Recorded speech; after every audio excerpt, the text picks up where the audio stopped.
Hi kids, it's me, Mr. Tony, Senor Antonio. That's Mr. Tony in Spanish. And it's time for another video, Lección de Arte, art lesson. And all week we've been doing art that's all about the country of Spain. We started off with, up here, a little flamenco fan. Actually made a real fan, we didn't just draw a fan. Some of you did, I did. And what else did we do? We made a flamenco guitar, a colorful flamenco guitar, like this. Nice work. And then yesterday, over here, we have this funny looking guitar. And if you remember, that's called abstract art. And that was the kind of art that Pablo Picasso made. And here's a sample of what I did and what you may have been doing there at home. Okay, a little abstract art, a little cubist art, inspired by the Spanish artist Pablo Picasso, very famous artist. And today, what are we gonna do? Well, let's look at my introduction here. I have something new over here. It's kind of funny looking shapes and colors. It's almost abstract looking, but it's not completely abstract. These are actually supposed to represent something, kind of. Up here, looks a little bit like a spider, but it's not supposed to be a spider. It's a sun, okay? That's a sun, and then here, you got this funny pear shape, and then you got this thing, and you got these little knob things over there, and then you got lines over here. This is a guitar. It's kind of an abstract guitar, but it's not called abstract. It has another name. And then over here, actually looks kind of like a handkerchief, but that's supposed to be a flamenco fan. Okay, a flamenco guitar, a flamenco fan, and sun, and these are like little star things, I guess. And that is actually called surreal art. A type of art that was done by a particular Spanish artist whose name was Juan Miro. And I don't think it's actually quite surreal. There's a bunch of artists who made surreal art, and surreal means it's kind of dreamlike. It's realistic, but it's as if you were dreaming it. And this actually looks more playful to me than dreamlike. It almost looks like art that was made by a little kid. And I have a sample here to show you by kids like you. Here, this is a Juan Miro original. Again, he's a Spanish artist, Spanish painter, although I think he did sculptures too. Okay, so this is one of his paintings, and it looks like just a bunch of squiggly shapes. It's kind of like the squiggle design I do with you sometimes. Now it's just this little blob shape, a couple of little knobs, a bunch of lines, and then colors filled in. But this is actually some kind of a person here. And do you know how I know that? Because the name of it is the melancholy singer, which means the sad singer, I believe. Yes, so it's a singer. It's a person. So this must be a body, and this is a head. Look at it. It's got eyes. It looks like a hammerhead, but it's a head. I guess that's maybe a mouth there. It's not supposed to look exactly like a person. It's supposed to look funny like this. I guess this is a body. Maybe these are arms. These could be legs. I don't know what's over here. This could be the sun. I don't know. Maybe that represents something, sort of. And then there's one of his little stars. He liked doing that. That was kind of his thing. And right down here you see his signature. That says Miro. Okay? Juan Miro. So that's what we're going to do today. We're going to finish up the Spanish week with a little bit of surreal art inspired by Juan Miro, the great Spanish artist. Okay, and what you're going to need for that is paper. Okay, that shouldn't be too hard to get, but you never know. You may be out of paper. And I'm going to start with the pencil, and I recommend that. Start with the pencil, and then for color, we're going to use crayons. I am also going to use a black magic marker. So if you have a black magic marker, a skinny one like this, you can use it, or you could even use a black pen. Okay, but we're going to begin with the pencil. Okay, here we go. Now, I was thinking about this, and I was thinking, well, we're going to do some kind of a person like this, right? But what kind of a person in particular? Well, all week we've been doing Spanish art, and I believe we began with the flamenco dancer, where it was a few dancers that I showed you. So we're going to start off with a flamenco dancer. Okay, a lady flamenco dancer. Both men and women do flamenco dances, but this is just going to be a lady. And for her body, which I guess would be her dress, we're just going to have a shape like this. I'm going to try to draw it really heavy so you can see it. I always say to start out light in case you need to erase. Okay, like that. It's like a rectangle, but it's got a curve to it. And then the legs are going to be really simple, just a line there and a line there. And then for feet, circles. And then flamenco dancers, you know, they have to stomp around when they do their flamenco dance, both the men and women, and they both have these thick heels that they stomp with. So we're just going to throw a heel on there. And you're going to say, oh, that looks like a circle with a rectangle sticking out of it. That doesn't look like a shoe. Well, it's a surreal piece of art, okay? So it doesn't have to look like a shoe. Okay, what else? Now the flamenco dancer, she's going to have a fan in her hand. Well, maybe first we should do the head. Okay, let's do the head. And we're going to make a head kind of like this one, this funny sort of blob shape, which I think also was kind of a typical head that Juan Miro did. Like that. It looks like a big blob. So anything that's like a big blob will do. Okay, so you got a body, legs, and a head. And then eyes, we'll circle over there. Maybe another one there. And she looks a little bit like an alien now. That's okay. Okay, her eye over here could be bigger or smaller. Just 2 circles somewhere on that blob, and you have yourself a head. Okay, what else? What else are we going to do? Well, let's give her hair. So I'm going to do the hair like this. Okay, it's got a little wave to it. Then I'll come over here like this. Looks like two claws, but it's hair, okay? She's looking like a lady, I'd say. Okay, so there's that part. And then the fan. Let's see, we do which arm? This arm or this arm? I think we'll do this arm because we're kind of running out of room here. Maybe I should have moved her over a little bit. That's okay. Let's see, we'll do this arm. Yeah. Okay, we got this arm going up like this.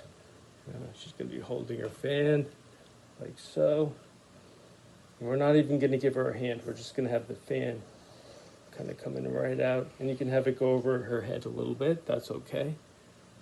And it's just kind of a triangle shape. Big triangle there.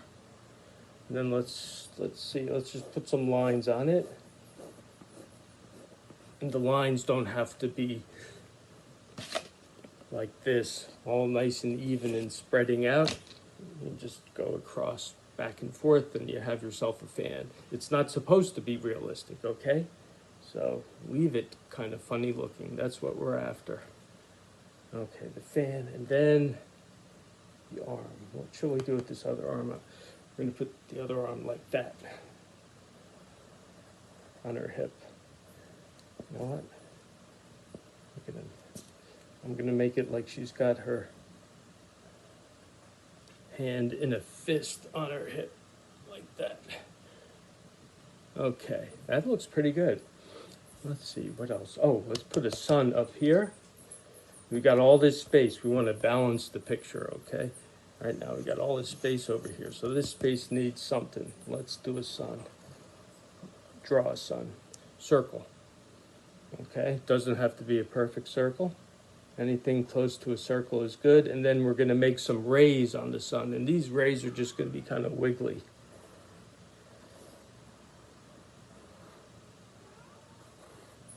Okay. They can be kind of funny looking. That's good. All right, what else? What else? Oh, let's decorate her dress a little bit. So some lines, like stripes going across. Then maybe some going down, like that.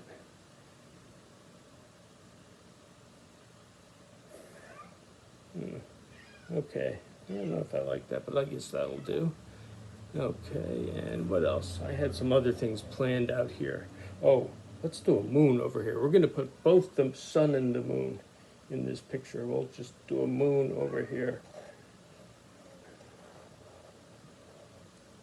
Like that. Kitty cat! Kitty, kitty, kitty! My cat's meowing at me. I don't know what he's meowing for.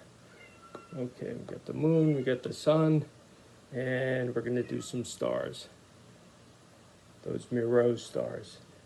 So that is pretty simple. You just make a plus sign to start with, and then you go again through the center, and there you go. A little star. I think they're stars. I'm not sure what they are, but they're often in Juan Miro's pictures, paintings. Another plus sign, and then an X right through there. Okay, that's actually 8 lines. 1, 2, 3, no, it's 4 lines. But if you count around the center, it's 8, but it's 4 lines crossing each other. Okay, maybe one up here. We'll balance it out. We got 2 over here. Let's put another over here. And that's pretty good. I think that is enough. That's enough to color. I had something else planned, like a little floor that she's stomping on, but I think I'll skip that for now. Let's see how this goes. Okay, so let's color it. But before we start coloring, I'm gonna go over it with marker. Actually, you know what? I'll leave the marker until the end. Okay, I think I mentioned if you're doing a black outline, it's a good idea to leave that black outline as the last thing you do, because otherwise it can mix in with your other colors. So let's start the coloring first. Okay, we're going to use a lot of red and blue, and definitely red for the fan. Maybe let's just do the fan in red and black,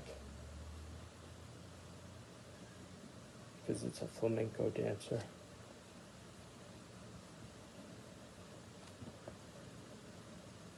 And I believe traditionally the fans are red and black. Traditionally means that's what they've always done. And I noticed that when I've looked up pictures that they're, typically, usually red or black, or maybe red and black. Not always, but a lot of the pictures featured reds and blacks. Okay, there's red. Let's use some black now. I'm going to use the black crayon. Just fill in between, like that.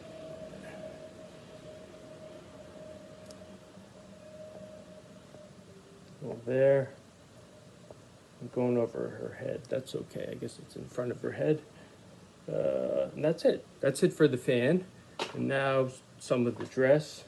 We could do the same with the dress, just red and black, but I think we're going to mix it up a little. We'll use red.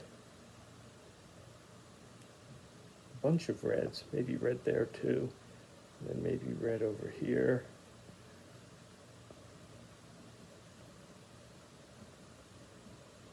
Maybe red up here. Kind of like a checkerboard, but not necessarily a checkerboard. Just a bunch of red. And red there. I noticed that Juan Miro used a lot of red and blue, and those are primary colors. He used a lot of red and blue and yellow.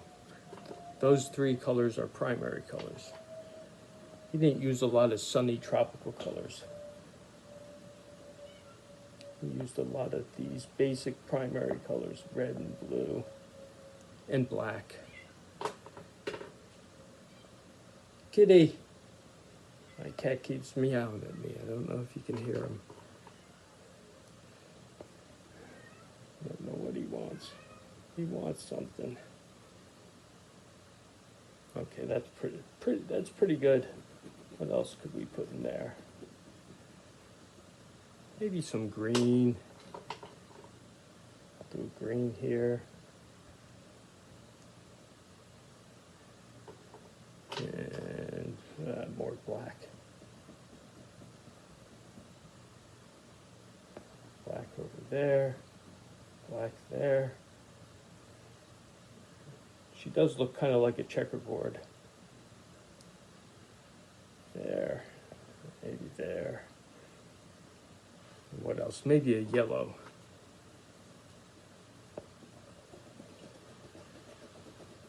I planned most of the drawing out. I didn't quite plan the colors out. So, I'm doing it and I'm looking at it and trying to figure out what looks good. I want to keep it kind of simple.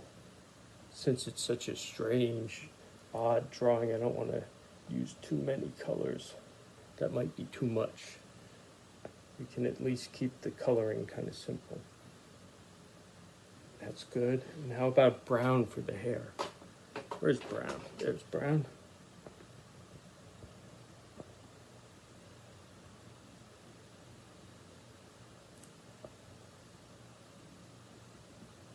That might help you know what it is when you look at it and you see, oh, it's brown. I think it's hair.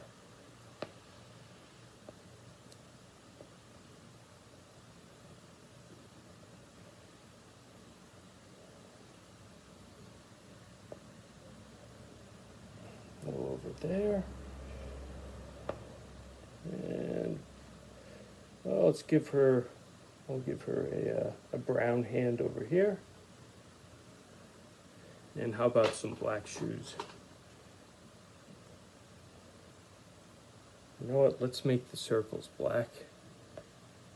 And then let's make the heels red. Why not? Where's the red? I just had red. There it is. It's right in front of me. Red. Okay, and maybe blue for the eyes. We'll do half that eye in blue and we'll leave the other half white. We'll make this one blue too. And I think the only thing left to fill in is the sun. So let's just play it safe with the sun. Make it yellow. If we make it red, it might look like a comet or a meteor. We make it yellow, it's easy to tell that it's the sun. And then the moon, we could do the moon yellow too, but I think I'd rather do it kind of an orangey color. I think this is a yellow-orange. Yeah, that looks good.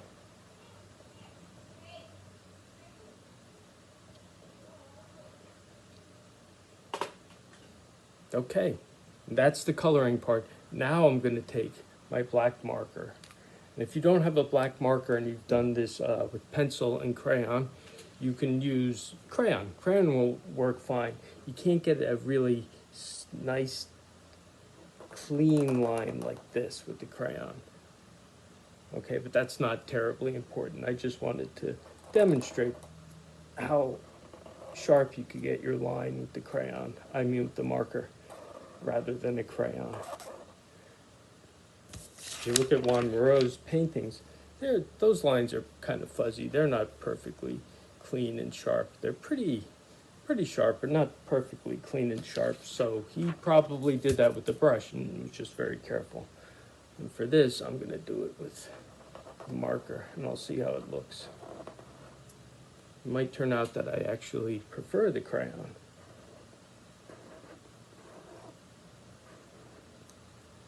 There's one of those stars. another star, and over here.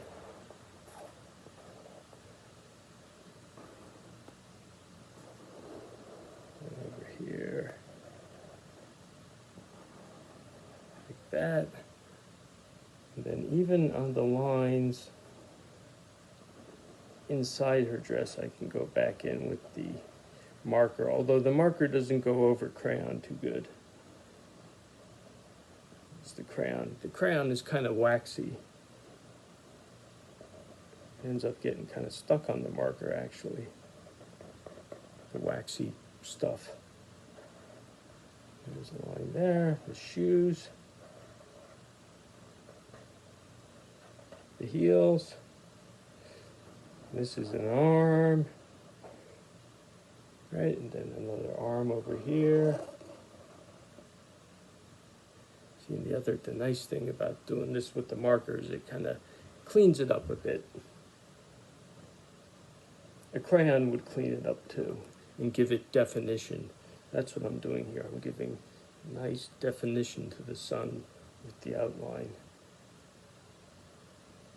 A crayon would do the same thing though, but it would be a little bit fuzzy. When I was a kid, we used to get big packs of crayons, and they came with a crayon sharpener. So you could actually get a point on your crayon, which didn't seem to help too much, because as soon as you rubbed it a few times, the point was gone. But they had that. They had crayon sharpeners. I don't know if they still make those. Make sure I'm in the frame. Here's the hair. And what else? A little more. Poquito más, that's Espanol for a little more, I think.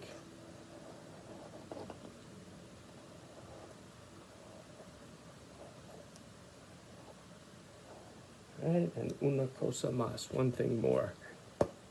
That also was Spanish. I don't know if I said it in the right order. But we have one more thing, and that's the moon. And finito. There it is. A little bit of Miro art. Like the great Spanish artist Juan Miro. I think his is better than mine. But this is not bad. It's kind of fun. It's kind of funny looking. But that's it. That's it for today's lesson, and that's it for our Spanish week, okay? So I hope you were able to do something. Joncel, I got your fan. Good work. And I'm going to post it on the site. And if any other of you have done something that you'd like to share, send it to me, agriffin@northwestessex.org, or your parents can take a picture and send it to me, or someone in the household can take a picture and send it to me, okay? And I'll post it on the website.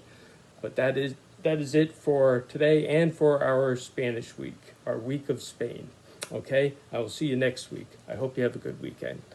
Bye-bye.